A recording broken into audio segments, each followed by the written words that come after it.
Morning mga kapatid, Autorans. Ito na, papunta na ako ng shop. Sinundo na ako nitong pinakamabait kong pamangkin, si Marco Angelo. Ayan, pangalan pa lang, napakabait. Anyway mga kapatid, dahil sa ang ginamit niyang sasakyan sa akin ay itong aming maliit na 4x4, itong aming Pajero 3 doors na Gen 1. Biglang pumasok sa isipan ko na mag-vlog ang tungkol sa manual transmission. Kasi po, pasensya na po yung ibang mga subscribers natin na nakukulangan po sa mga ipinapaliwanag natin tungkol sa manual transmission.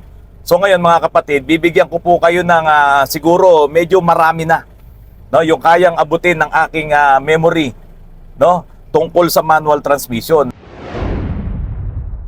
Ang iyo bang manual transmission ay nasisira mo in a way? O paano mo iingatan ng manual transmission? Saka kung bago ka pa lang gumagamit ng mga sasakyan na naka-manual transmission, ano ba yung dapat na malaman mo para hindi mo siya masira? Sabi nga ng iba, naku, matibay naman ang manual transmission eh.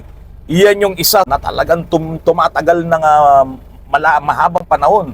Ganyan pong manual transmission, ma-overhaul mo na ang makina mo, mapapalitan mo na lahat ang gulong mo, ang mga sasakyan mo, yung body ng sasakyan mo, nasiraan at lahat. Pero yung manual transmission mo, buo pa. Kaya lang, bakit nasisira din ito? Lalong-lalo na yung clutches. So yung clutches, mga kapatid, pag pinag-usapan natin, meron niyang dalawang importanteng parts na nandoon sa loob, components na nasa loob na dapat nating iniingatan. Una na yung clutch lining or yung friction material, at yung pressure plate, ang tawag ng iba, clutch cover. So yun yung mga katawagan po dyan ng mga mekaniko natin. So pag sinabi nga clutch lining at yung pressure plate, yan yung laman ng transmission. Kung wala yan, kung sira yan, hindi aandar ang sasakyan mo. Kung umandar man, lahat ng problema mararamdaman mo. Sliding ka, hindi makaakyat, hindi makaahon, diba? Naninikit, hindi ka makakambyo, yan, maraming bagay. Kapag kasira yung dalawang component na yon. Ngayon mga kapatid, ano ba yung mga bagay na nagdudulot para masira ang iyong clutch components? Unang-una na nga yung clutch lining at saka yung pressure plate. Ito mga kapatid, ang ating transmission, ang manual transmission, although iyan ay matibay at iyan ay sabi nga pang baragan, di ba? Dapat mo ring ingatan. Hindi mo siya dapat bigyan ng stress. Hindi mo siya dapat bigyan ng mga bagay na pwedeng nakakapagpahina sa kanya. Di ba? Malakas siya pero bibigyan mo ng bagay na nakakapagpahina. Sino ba ang magbibigay nun? Siyempre yung nagdadrive, yung gumagamit. Ayan, unang bagay. Mga kapatid, kapag ka ginagamit mo ang manual transmission, kapag ka ikaw ay maglilipat ng kambyo, di ba? Sige, sa primera, segunda, tersera, apakan mo ng todo yung clutch bago ka kumambyo.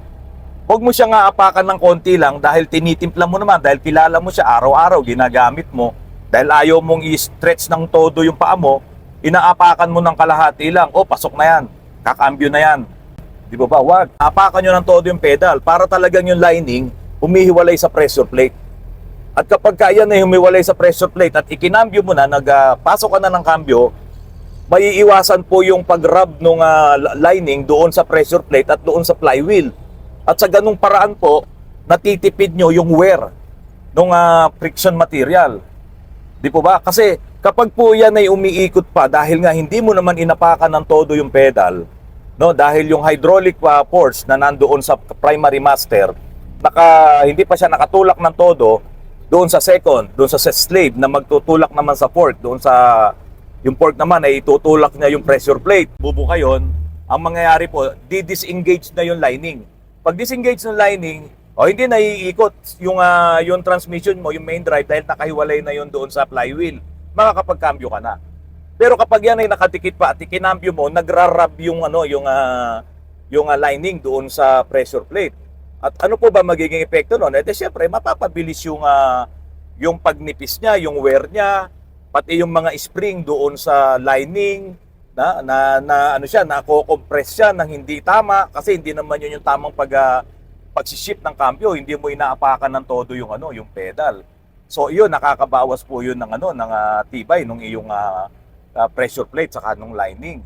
So dapat po kapag kayo ay gumagamit ng inyong manual transmission, apakan nyo ng todo, cambio, bitaw, hanggang sa marating nyo yung certain cambio o gears na kailangan ng speed mo.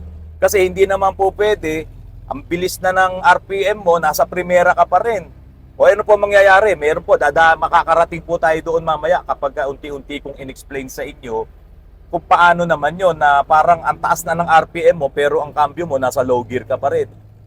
Di ba? Okay. So, yun po yung isa. Halimbawa po, mabilis kayo, nasa EDSA or nasa lugar na maganda naman yung takbo nyo, wala namang traffic, pero alam nyo lang may traffic light doon na darating, pero maganda naman yung, yung kalsada, walang masyadong congestion. Huwag nyo naman yung bibilisan nyo pa, tapos engine brake nyo. Diba? Hindi naman kailangan mag-engine brake. Ano po ba ibig sabihin ng engine brake? Alam mo, mabilis kayo. Tulad nga po kanina, yung sinasabi ko, tumatakbo kayo ng 40 to 60. Alam nyo naman na bago dumating yung 1 kilometer na yon, may traffic light na, maluwag. Di syempre, ang taas, ang bilis. Tapos, eto na, kailangan nyo ng mamreno, i-engine brake nyo. Halimbawa, nasa tercera kayo, nilipat nyo sa segunda, tapos nilipat nyo sa primera, ini-engine brake nyo nga Hindi nyo masyadong ginagamit yung preno nyo, hindi po maganda yung para sa clutch nyo. Kasi po, yun nga umiikot pa rin naman yung inyong flywheel, pero umi-slide na yung clutch doon. Kasi hindi naman pwedeng pag in-engine brake nyo, didikit siya ng todo, masisira yung transmission nyo. Ngayon, sa ganung pagkakataon, lumalakas din yung wear ng inyong lining. Tumataas yung wear niya kasi nag-ano pa rin yun Nagkakaroon pa rin ng friction, kaya nga ang tawag sa lining friction material Di ba? Kung alam nyo naman po, nahihinto na kayo doon sa lugar na yon, di ba? Medyo bawas na kayo ng RPM nyo, ng apak nyo, kasi makakatipid pa kayo sa gasolina. Tapos, preno ang gamitin nyo. Di ba? Preno ang gamitin nyo. Masanay po kayo doon sa ganong way ng manner ng pagdadrive. Kasi po, doon sa ganong paraan, hindi nyo po inuubos yung lining nyo, hindi nyo nasisira yung inyong pressure plate, hindi siya nag-iinit. Kasi po sa panahon ngayon lalong-lalo na kung tanghaling tapat ganun ang manner ng pagdadrive nyo. Mag-iinit din yung nyo. Mag-iinit din yung pressure plate saka yung lining. Pag nag-iinit na kasunod. Di po ba? Tapos kung halimbawa nga malayo pa palang pupuntahan nyo, ganun yung manner ng pagdadrive nyo, habang umiinit yung ibabaw ng lining, syempre kapag mainit, mas madaling mag-abo yun Mas madaling mapudpud yun. So wag nyo pong gagawin yun. At meron naman pong ganito, halimbawa, ayun na nga, nakarating na doon sa stop, traffic light. Ang ginagawa niya, sa halip na ilagay niya sa neutral, nilalagay niya sa primera. At pag nilagay niya na sa primera, inaapak niya ngayon. Siyempre, naka-primera ka, nakaapak yung paa mo doon sa, sa pedal, naka-clutch ka. Hinihintay mo yung 2 minutes na abante mo. Siyempre po, habang nakaapak ka sa clutch ka, lahat naka-engage doon sa transmission. Anong mangyayari? Siyempre, yung pressure plate mo, gumagana, yung pedal mo, gumagana, yung primary master mo, nandoon, nakatulak, di ba? Yung secondary mo, lahat yung gumagana, naka-engage yun, samantalang dapat ipahinga mo. Di ba? Ipahinga mo yun, nasa traffic ka naman, lagay mo sa neutral, at ang isang pinaka-importante doon, pati yung mga muscle sa paa mo, nakapahinga. Di ba ba? Tapos pag abante mo, yun, apak sa clutch, itodo mo ang diin, apak, cambio, bitaw, abante. Yun, isa pa yun, mga kapatid. Meron pa. Yung halimbawa, kapatid, nagdadrive ka, nasa highway ka. Parang itong kasama ko, habang nagdadrive siya, hindi ko lang maibali yung camera. Habang nagdadrive siya, nakahawak siya doon sa cambio. Tapos habang umahawak siya sa cambio, kapatid, ginagalaw-galaw niyang ganun yung cambio. Para bang nagmamaneho ng jeep, hinahanap yung yung pampasadang jeep, hinahanap yung cambio. Bakit ko po sinasabing pampasadang jeep? Kasi sa pampasadang jeep, worn out yung yung cambio nila, gaganon-ganon. So pag kumakambyo sila, hinahanap nila. So ano po ba ibig kong sabihin? Habang nagdadrive ka, primera, punta ka sa segunda, punta ka sa tercera, siguro nasa kwarta ka na, doon muna dahil hindi naman kailangan mabilis na mabilis. Ginaganon niya yung kasi gusto niya parang karirista siya, ginaganon niya yung cambio.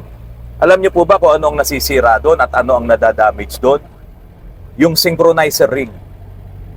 Kasi po yung synchronizer ring, kahit na umaandar ka na, nakakambyo na yan ng kwarta, at ginaganon-ganon mo yung cambio, yung shifter knob, itinutulak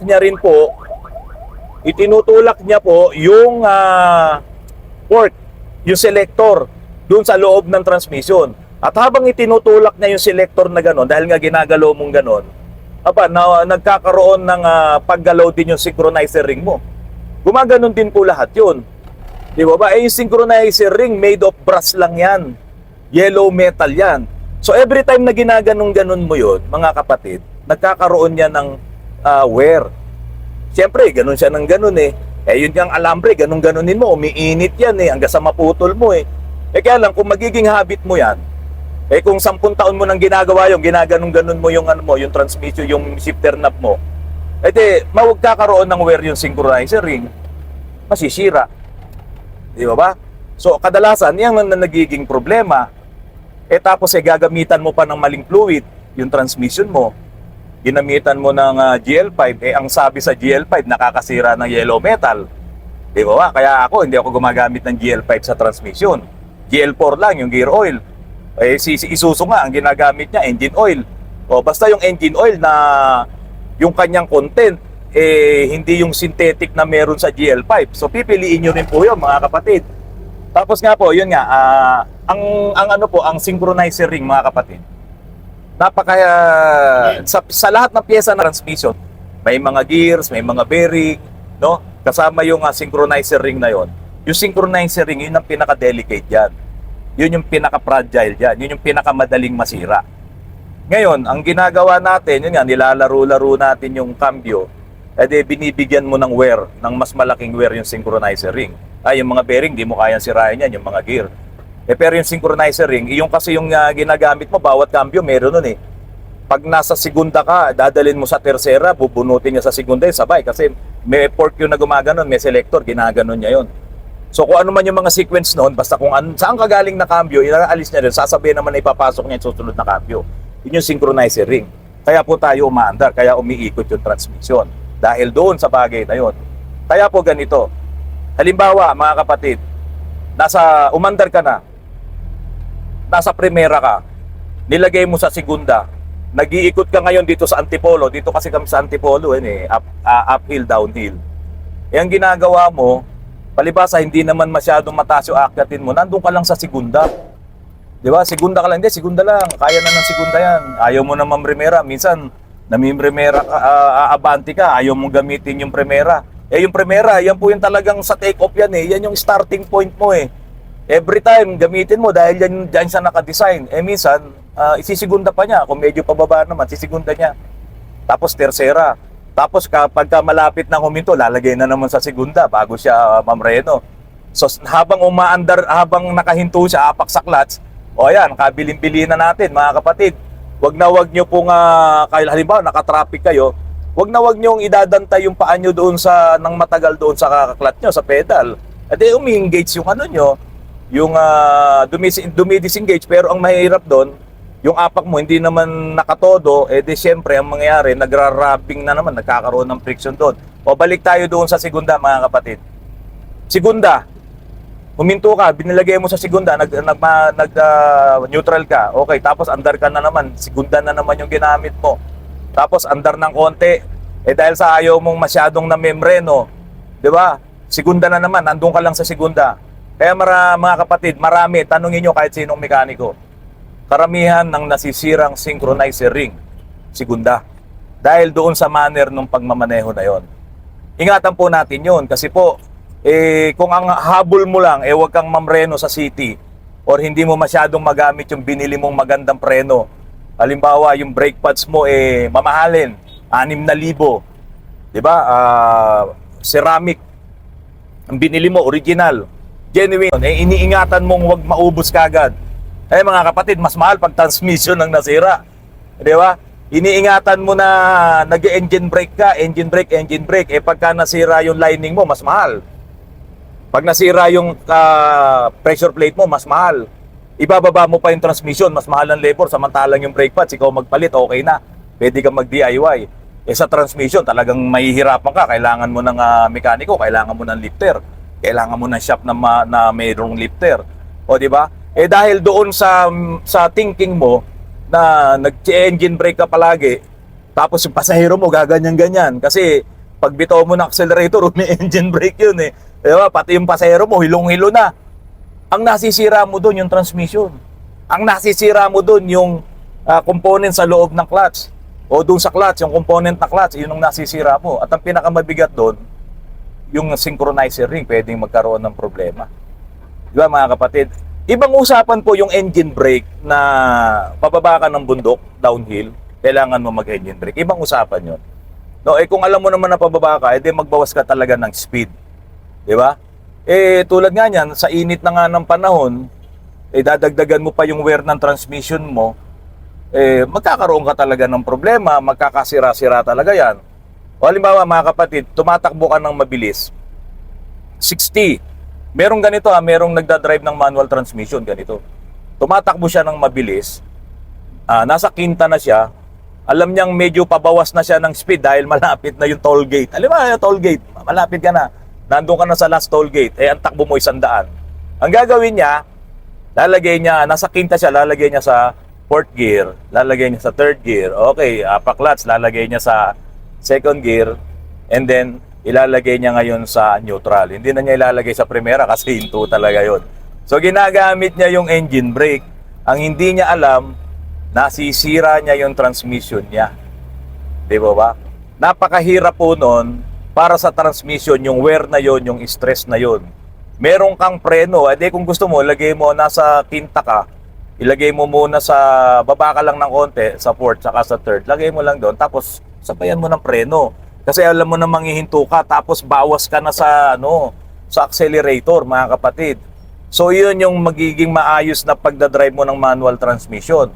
Meron pa mga kapatid, halimbawa, bago ka lang na driver, uphill dito sa amin sa Antipolo, nangangamba ka, baka mamaya mag-traffic, mapaatrasan mo yung ngayon yung yung nasa likod mo kasi umaatras ng konti yan pag bago ka palang nagdadrive Pag binitawan mo yung preno, aapak ka sa clutch, lilipat yung paa mo sa clutch, aapak ka sa accelerator.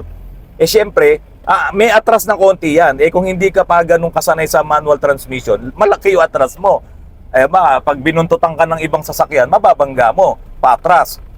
So simple lang po, marami naman nakakaalam nito. Yung handbrake, handbrake mo siya. Tapos habang naka-handbrake ka, kung hindi naman siya atras, i-neutral mo na siya. Okay? Babantayan mo nga lang or titimplahin mo ngayon pag paabante ka na. Pag paabante ka na, hawakan mo yung handbrake, ikakambyo mo sa primera. Siyempre, pag kambyo mo sa primera, hapa ka na rin sa clutch, yung isang paa mo, ililipat mo na sa accelerator kasi naka-handbrake ka naman. So, bibitawan mo ngayon yung handbrake dahan-dahan habang nag-accelerate ka. Bibitaw naman yung kaliwang paa mo sa pedal habang ina-accelerate ka, gano'n. Titimplahin mo. So, timplahan yan. Pinag-aaralan yan. Yun muna yung una mong pag-aralan kung ikaw ay bago pa lang na driver. And eventually, makukuha mo yung bilis, yung timing na hindi mo na talaga ginagamit yung handbrake. So, isa po yun. At ang isa pong maganda doon, mga kapatid, yun po kasi yung mga first timer na manual transmission user, nasusunog yung clutch kasi nga hindi ka agad nila binibitawan yung yung clutch, tapos ang taas ng RPM. Yung pedal mo, yung clutch pedal mo, nakakapit pa rin siya doon sa sa pressure plate. Kaya naman hindi siya umaatras kasi nga nagkakaroon ng ng kiskisan doon. Inaabante pa rin siya, unti-unti saka siya abante. Okay lang kung aabante, paano kung hindi umabante, kung mamatay, di ba? So, yun po, iniiwasan natin yun. At least nakapreno ka, naka-handbrake ka, hindi naman naatras yan Kasi madadagdagan mo na siya nung puwersa nung powertrain, saka yung drivetrain mo aabante na yan. So yun mga kapatid, doon nagkakaroon ng sunog. Ito pa po isang importante mga kapatid. Yung mga automatic transmission user, kitang-kita nila sa kanilang RPM, saka dun sa kanilang speedometer, pag cambio ng primera, pwedeng mag 2,000 RPM, yung naka-power, yun namang naka-econo, minsan 1,000 RPM lang, abante ka na, kakambyo yung RPM mo, gaganon. Tapos sa segunda, hindi na siya halos bababa yung RPM, pataas na ng pataas. Hindi bumababang ganon. Di ba? Ganon kasi sa automatic transmission. Sa manual transmission naman, Pagkambyo mo ng Primera, abante ka, minsan yung iba talaga sinasagad yung 3,000. Tapos cambio naman. Tercera. Yun. Yun po, nagkakaroon talaga ng problema din doon. Kasi, ang mangyayari doon, yung iyong RPM mataas, tapos yung ikot naman ng lining mo, dahil sumasabay nga siya doon sa flywheel, sasabay ito. Tapos biglang bababa yung RPM mo, bababa yung ikot nito, bababa rin to. So yung kiskisan nilang dalawa, ang nawo-worn out doon, mga kapatid, dahil yung sudden na pagbaba ng ganon, ang nawo-worn out doon, yung lining, yung friction material, at saka yung mga spring doon sa clutch lining mo. Kasama na rin na nagkakaroon ng gasgas doon o bawas doon yung pressure plate. Kasi every time yun, pag ganun-ganun, pababa. So anong pwede mong gawin? Timplahan ulit sa mga magagaling na manual transmission driver. Pag apak niya, nakaapak sa clutch, hindi niya kagad bibitawan yung yung accelerator. Makakakambyo naman siya pag di niya ganun, cambio. So yung accelerator, mini-maintain pa rin niya ng konti, wag lang sobra. Kasi matitimpla mo naman yan. Okay, Primera, tapos kakambyo siya, hindi niya binibitawan kagad yung accelerator. Tapos kakambyo na naman, hindi niya binibitawan. O siguro ang isipin ng iba, naku, malakas sa gasolina yan, sa diesel yan. Kaya nga kami nag-manual para yung cambio namin sakto yung kahit na hindi nag-high RPM, kumakambyo kami. Walang problema yun kung ang babasihan mo yung tipid sa gasolina. Pero kung ang basihan mo naman doon, yung mabilis na pagkasira ng clutch lining mo, ng pressure plate mo, at pati yung sabihin na natin, yung engine support, transmission support, dahil pag ganyan-ganyan yung engine mo di ba? O yun ang masisira. O so pag nangyari yun, computein mo na lang, nakatipid ka ba ng gas o hindi ka nakatipid ng pyesa ng transmission mo, nasira. Di ba? So hindi mo naman kailangan na pantayan yung ang gawin mo na lang, tuwing abante ka, wag mo isagad ng 3,000. Abante ka, kung okay na, patag naman, kaya naman mga 2,000 RPM lang. O tapos bitaw, mga 1.5 o mga 1.8 o bitaw ulit. Wag yung halimbawa umabante ka, tapos bibitaw na naman na ganun, malaki, abante, bitaw, matagal ka mag-shift. O kaya alam mo naman na traffic, binibirit mo pa, tapos hihinto ka doon, wag na. 'Di ba? So dapat mahalin natin yung ating manual transmission. Tignan nyo po, lahat ng mga problema na yung mga sudden, yung mga abrupt na cambio, lahat yan, nagbibigayan ng wear doon sa ating manual transmission. Mga kapatid, meron pa ako nakalimutan, sasabihin ko sa inyo. Halimbawa, tumatakbo po kayo ng mabilis, mga 60 kilometers per hour, tapos yung cambio mo, inilagay mo sa tercera, o kaya sa kwarta, o kaya sa segunda. Kahit alin doon, nilagay mo. Tapos, ang ginawa mo, inapakan mo naman yung clutch. At siyempre, naka-disengage yung, yung lining mo. Umiikot yung makina mo, tumatakbo ka ng mabilis, mga 60, gano'n na nga, 60, tumatakbo ka, inapakan mo naman yung clutch. At siyempre, hindi nakakapit yung lining mo doon sa pressure plate. Pero ang hindi mo alam, lahat ng pyesa doon sa iyong transmission, sa loob ng iyong transmission, umiikot pa rin yun dahil nakakabit pa rin yun sa propeller. Umiikot kasi yung gulong mo, yung differential, dire-diretso ang takbo noon kung 60 yun. So maaaring hindi ka nga kumakapit yung lining mo doon sa pressure plate. Pero yung main drive mo hanggang doon, yung output shaft mo, pati yung input shaft mo, umiikot yan. Yun nga lang, hindi nakakapit yung iyong lining doon sa pressure plate. Kaya hindi gagana yung engine brake. Pero mga kapatid, delikado yun para sa transmission mo. Kasi dapat kung umiikot man yung transmission mo at umiikot yung lining mo, hindi yun pwedeng pang matagalan. Yun lang yung tamang magsishift ka. Magpapalit ka ng cambio. So delikado po yun. Maaaring makasira yun. Doon ka makakarinig ng ugong. Umuugong yung iyong transmission kasi ikot siya ng ikot. Tapos yung input shaft mo, on the fly naman yung yung lining.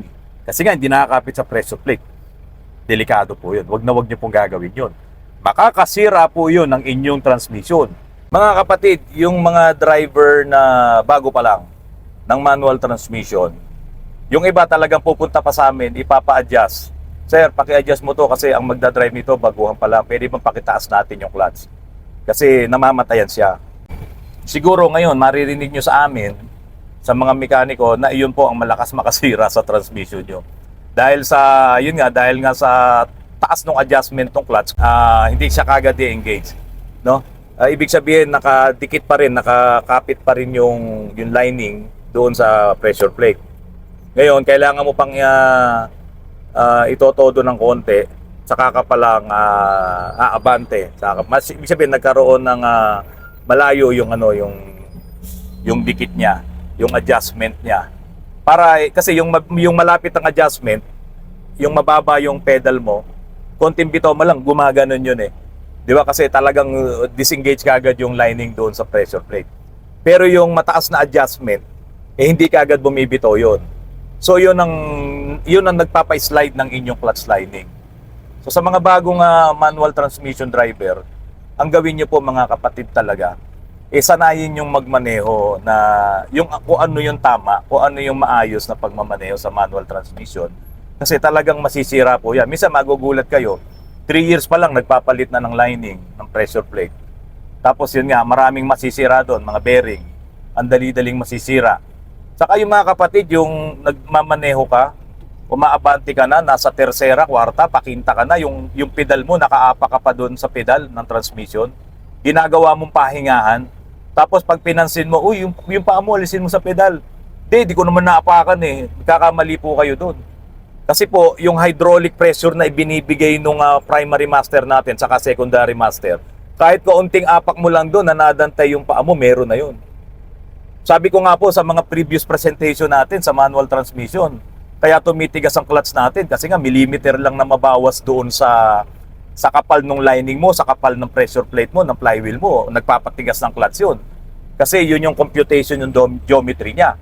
Pero kung idinadantay mo yung paa mo doon sa pedal, hindi lang po 1 mm ang na-adjust doon, ang gumagana doon. Malaki po yun.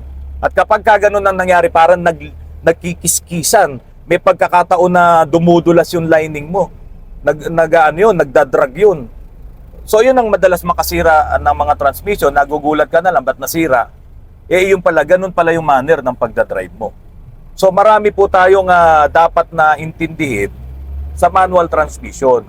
Kaya po dapat iingatan po talaga natin siya at gagawin natin yung tamang pagmamaneho na gamit yung ating manual transmission. At po, so kung may mga katanungan pa po kayo tungkol dito sa ating manual transmission, mag-message lang po kayo. Nababasa ko naman po lahat yun. Yun nga lang, minsan hindi natin maalaala dahil nga sa dami ng ginagawa natin. At tayo naman po kasi pag nagbablog yung memory natin na pinagagana natin kung paano tayo magbigay ng mga ideas, mga tutorials sa ating mga ginagawang vlogs. Tulad ngayon, mag-isa ako dahil si Chief busy, maraming ginagawa sa shop, galing ako sa bahay, nagpasundo na lang ako. Yung pong ibinahagi ko sa inyo tungkol sa manual transmission, sana po makatulong ng malaki. Yung mga sinasabi nating hindi dapat gawin, sundin po natin yun, wag natin gagawin yun. Para po yung ating manual transmission ay tumagal, mag-last. At hindi tumigas ang inyong clutch kaagad at gagastos na naman kayo ng malaking pera para sa pagpapaayos. Tandaan nyo po, importante ang pag-aalaga sa manual transmission, importante ang magic washer. Ayan ang pagbago ang sasakyan mo, after 40,000 kilometers or 50,000 kilometers, ipalitan mo na yung gear oil ng manual transmission mo. Importante yan. Basahin ng inyong owner sa manual. Nandoon yung recommendations ng manufacturer ng inyong sasakyan kung kailan ka magpapalit. At gamitin nyo po yung tamang gear oil. Gamitin nyo yung tamang fluid para po sa inyong manual transmission. At kapag ka po nasira, dapat po lahat ng pyesa sa inyong manual transmission, lalo na yung clutch, dapat po yan sinusukat. Kung ano yung luma, kung ano yung bago na binili mo, dapat susukatin yan. Kasi pagka hindi sila parehas, kapag hindi naman original yung binili mo at OEM lang at replacement parts lang, titigas yan. Magkakaroon ng problema yan mga kapatid. So yun po mga kapatid, kung meron pa ako nakalimutan, doon sa shop, malapit na po kami. Idadagdag ko po yan dito sa ating vlog. Magandang umaga mga kapatid. O Marco, Pati ka na. Oo, narinig mo yung tinuturo ko, ha? So ayan po mga kapatid, maraming salamat po. Happy 22,000 subscribers na po tayo mga kapatid. Maraming salamat po sa inyong lahat. Mga kapatid, happy anniversary sa aming dalawa. Okay, suha ako, dali. Dali. Anniversary po namin ngayon.